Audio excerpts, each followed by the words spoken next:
Assalamualaikum warahmatullahi wabarakatuh. Kami dari kelompok 4 yang terdiri dari Anissa Nurul Habibah, Yen Riani, dan Marlina Hasibuan akan menyampaikan materi dengan judul tema-tema utama dan teks-teks Al-Quran. Berikut penjelasannya. Assalamualaikum. Dalam pembahasan kali ini kami akan menjelaskan tentang hal-hal yang membentuk teks Al-Quran, antara lain tentang penciptaan, para nabi terdahulu, dan kehidupan setelah kematian. Karena rujukan di setiap tema-tema tersebut muncul di seluruh teks Al-Quran, maka tema-tema tersebut sulit untuk dipisahkan setiap kali salah satu dari tema utama tersebut muncul. Al-Quran menyebutkan atau menyelipkan beberapa segi dari tema yang lain di paragraf ayatnya. Pembahasan kali ini akan berisi tentang beberapa tema yang paling penting dalam Al-Quran, termasuk Allah, makhluk gaib, setan, makhluk ciptaan Allah, nabi-nabi terdahulu, pandangan Al-Quran terhadap agama lain, peristiwa sejarah pada masa nabi, kehidupan setelah kematian, pedoman etika, dan moral bagi perilaku manusia. Dan yang terakhir, jenis-jenis teks yang pokok dalam Al-Quran. Allah. Pada zaman Nabi Muhammad, banyak dari penduduk Arab di Mekah dan Madinah adalah penganut politis. Mereka percaya pada dewa-dewa yang lebih tinggi dan lebih rendah, seperti penganut monoteis pada waktu itu. Mereka juga percaya kepada satu Tuhan yang lebih tinggi, Al-Ilah atau Allah, yaitu Tuhan. Namun demikian, tidak seperti penganut monoteis. Mereka percaya bahwa Allah ada di langit, dan dewa-dewa yang lebih rendah juga ada untuk menjadi perantara antara Allah dan manusia. Salah satu tema pokok Al-Quran adalah penolakan terhadap ide-ide politistik dan penegasannya mengenai konsep satu Tuhan. Al-Quran menyatakan bahwa Allah memiliki nama-nama yang tidak terhitung jumlahnya, berdasarkan pada sifat-sifatnya. 99 nama-nama Allah yang paling indah diketahui, meskipun nama-nama yang paling umum yang mencakup seluruh sifat-sifatnya adalah Allah. Yang paling umum adalah Ar-Rahman yang Maha Pengasih, Ar-Rahim yang Maha Penyayang, Al-Aziz yang Maha Perkasa, Al-Malik yang Maha Merajai, Al-Mu'min yang Maha Pemberi keamanan, Al-Khaliq yang Maha Menciptakan, Al-Ghaffar yang Maha Pengampun, Al-Alim yang Maha Mengetahui. Referensi lebih lanjut mengenai Allah dapat diketahui melalui Al-Quran, di mana di sana kita bisa menemukan gambaran-gambaran tentang siapa Allah itu. Misalnya, Allah digambarkan sebagaimana pencipta segala sesuatu di alam semesta, termasuk kehidupan dan kematian.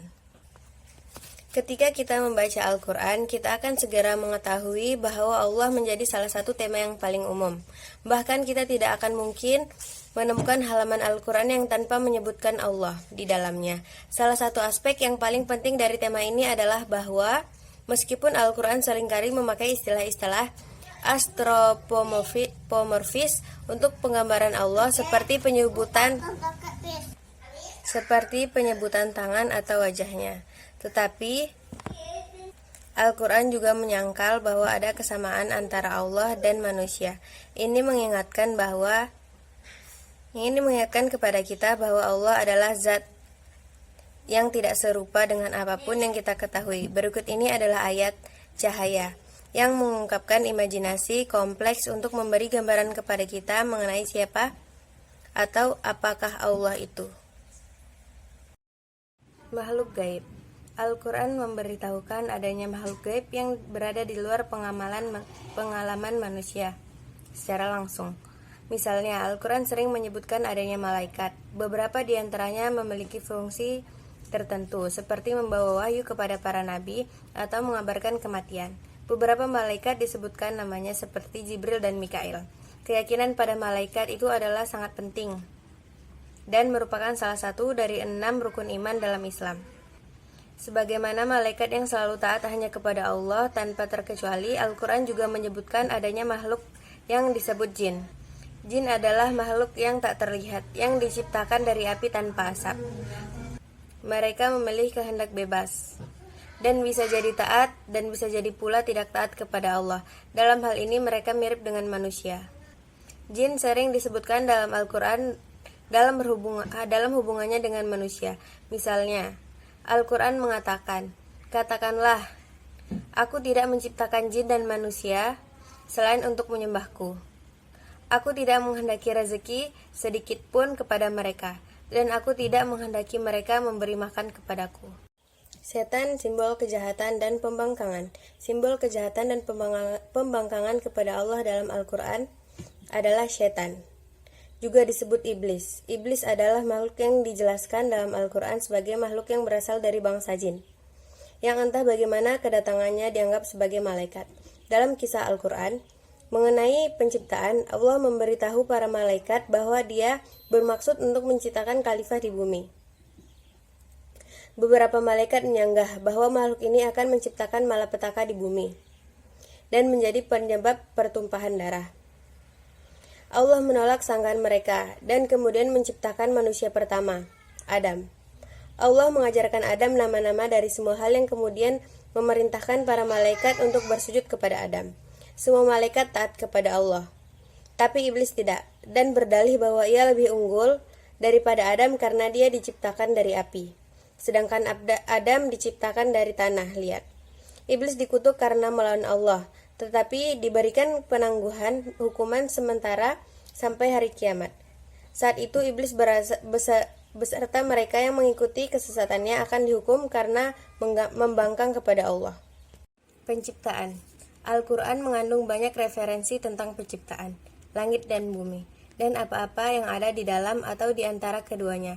Walaupun tidak ditentukan secara persis kapan penciptaan itu terjadi, tetapi beberapa ayat menunjukkan bahwa penciptaan itu terjadi selama beberapa hari. Namun, Al-Quran menjelaskan bahwa perhitungan hari yang kita kenal tidak sama hari dalam pandangan Tuhan. Misalnya, Al-Quran mengatakan sehari bersama Tuhan seperti 1000 tahun menurut perhitunganmu. Ini menunjukkan bahwa satu hari dalam perhitungan Al-Quran sama dengan durasi waktu yang jauh lebih lama lagi menurut perhitungan manusia. Al-Quran berbicara tentang penciptaan matahari, bulan, bintang, dan benda-benda angkasa lainnya.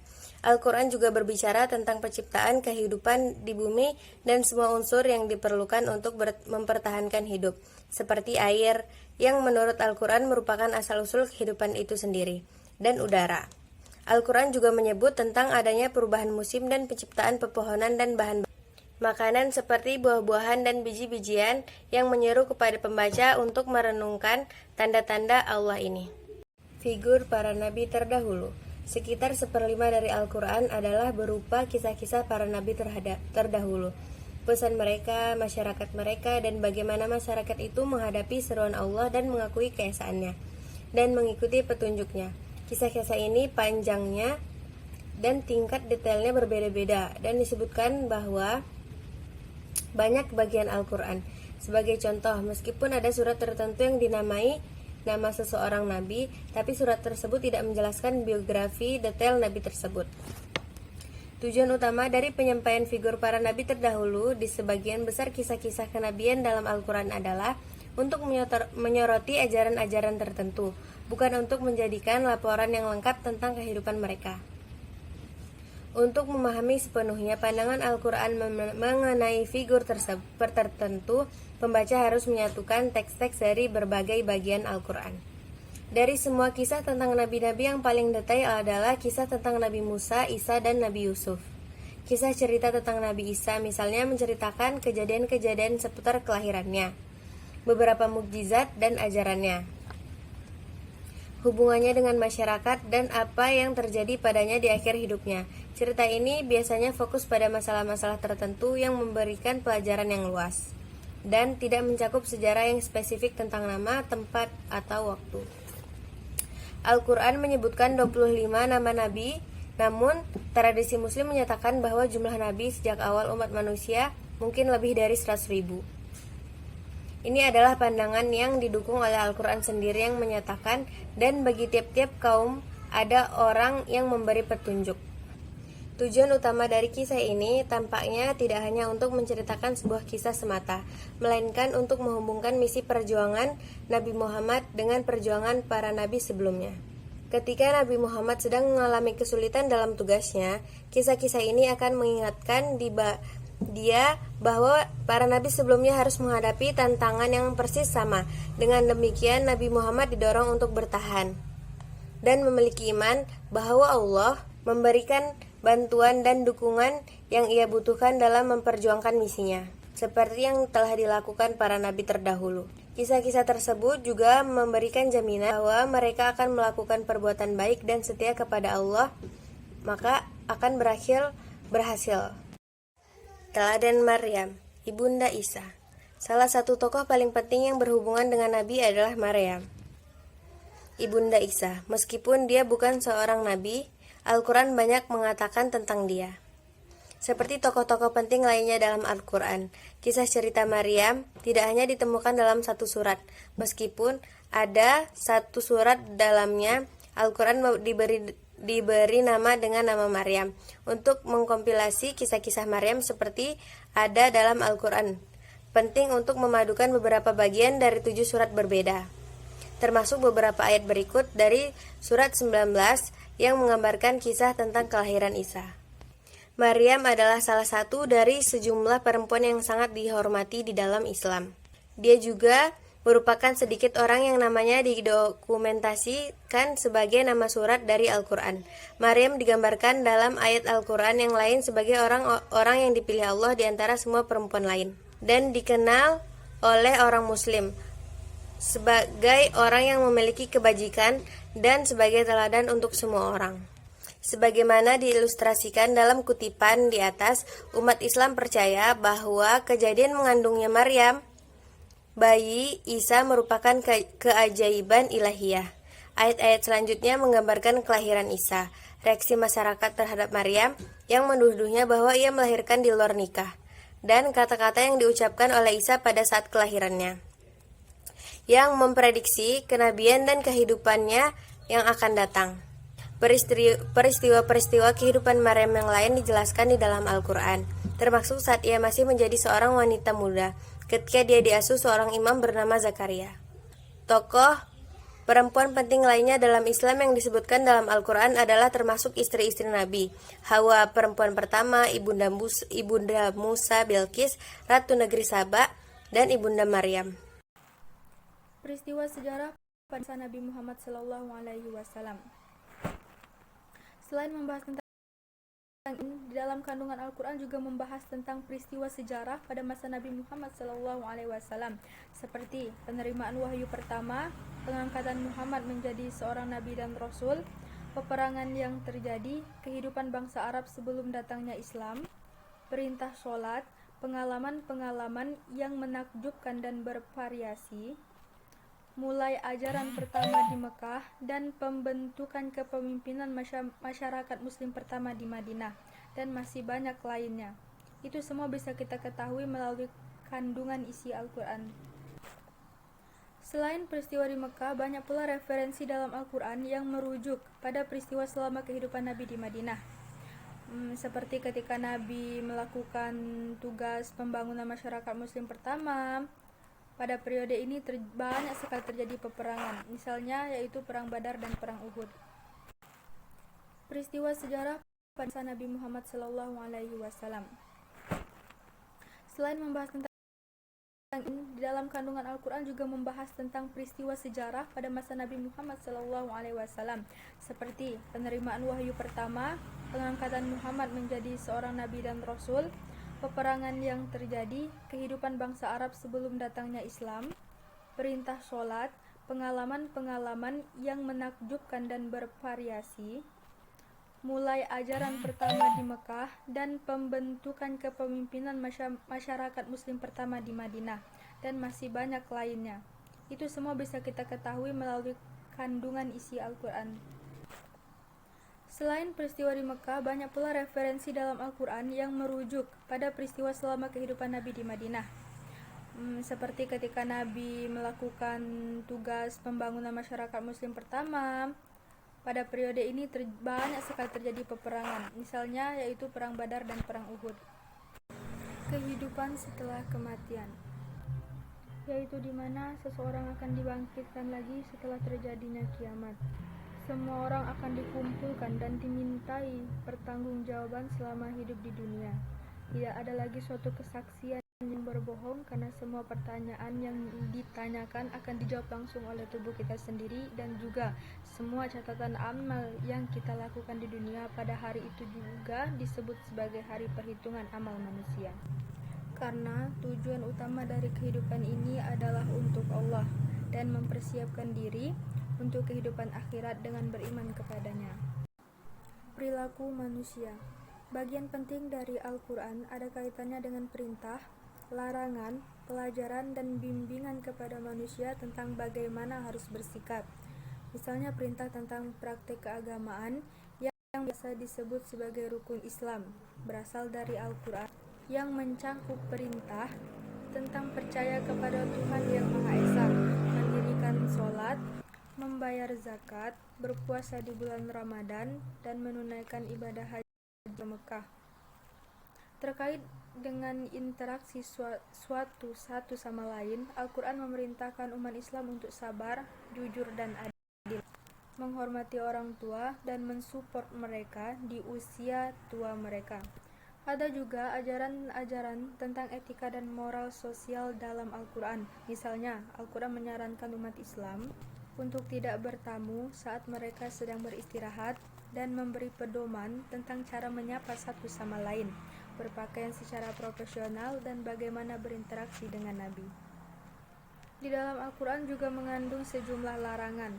Perbuatan yang dilarang misalnya minum anggur atau minum khamar, pencurian, perzinahan, pencabulan, pembunuhan, dan yang lain sebagainya. Jenis-jenis teks Al-Quran. Di antaranya ialah teks teologis, teks historis, teks etika dan hukum, teks kebijaksanaan, spiritual keagamaan, dan teks yang diformulasikan sebagai doa atau permohonan. Beberapa sarjana Al-Quran terdahulu telah mengupayakan suatu klarifikasi dasar bagi teks Al-Quran yang lebih fokus pada faktor selain jenis teks, yaitu yang pertama, Tabari. Tabari ini wafat pada tahun 310 sampai 923 Hijriah.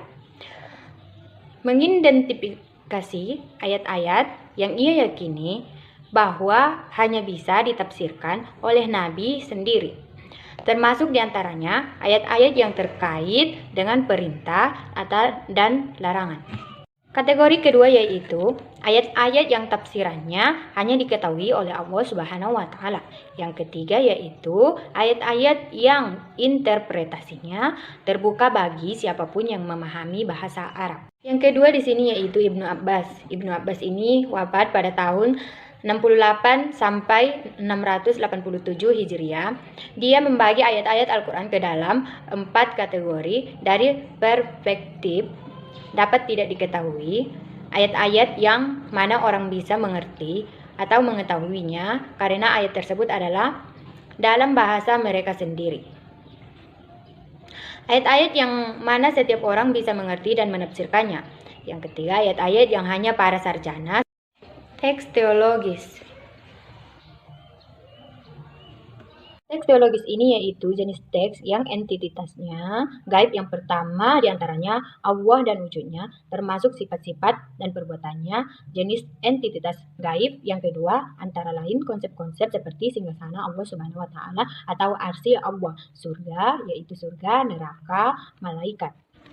Sebagai contohnya yaitu meskipun mengandung berbagai deskripsi tentang Allah dan sifat-sifatnya, Al-Quran juga menyebutkan ketidakmampuan kita untuk memahami Allah sepenuhnya melalui pernyataan seperti berikut, yaitu tidak ada yang menyerupainya dan tidak ada yang sebanding dengannya.